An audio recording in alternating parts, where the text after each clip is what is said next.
In the agricultural regions of the upper Midwest, farming fuels the economy. But modern production practices have sometimes incited controversy between conservationists and landowners.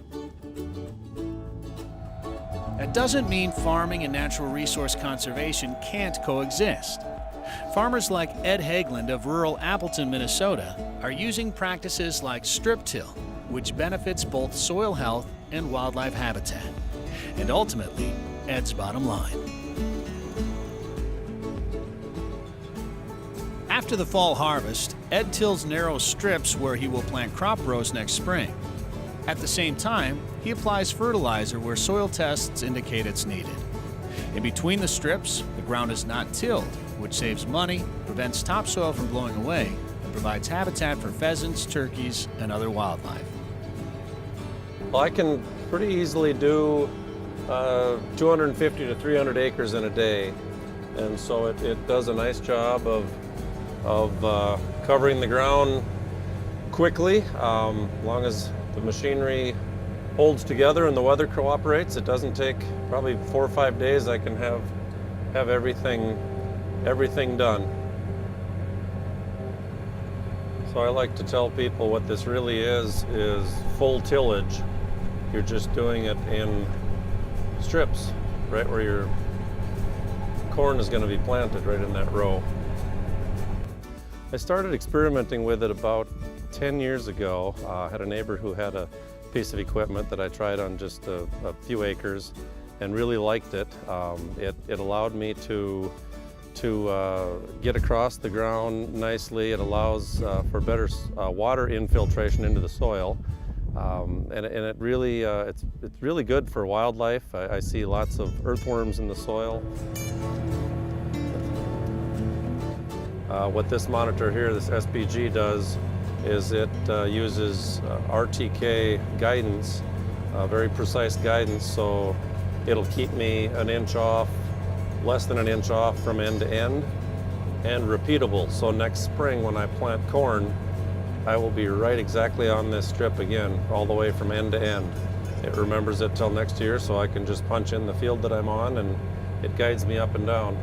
And this other smaller monitor is what is doing the variable rate fertilizer. I've entered in maps. My agronomist has put maps in there, and you can see the different colors on there that tells it how much fertilizer to be putting on in each spot in the field.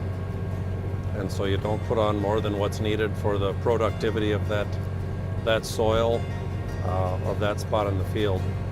And so it saves economically there.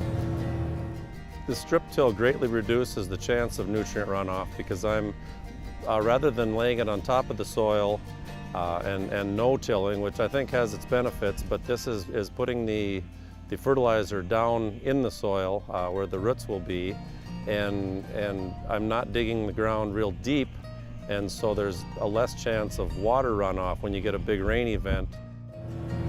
The economics of farming this way are tremendous. I'm able to get by with so much less equipment. I don't have that big tractor. I don't have a big four-wheel drive tractor. I don't have a chisel plow. I don't have a disc ripper. I don't have a plow. This allows me with one machine. It's a very expensive machine, but still, when you weigh it out, it's way, way less than having all those other implements and tractors sitting in the shed. It takes more management. You can't just throw out your teenage child or a retired neighbor to go out and do the tillage. You really need to be in the tractor, in the machine, watching all the adjustments and making all the adjustments and watching the monitor. It does cost some money to have that variable rate testing done, but I think it's something that even people that do full width tillage should be doing to reduce their costs of over-fertilizing areas that don't produce. Economically, it's a real good way, really wise way to farm, I think. It's saving the soil, it's saving me money, and it's allowing me to maintain top yields.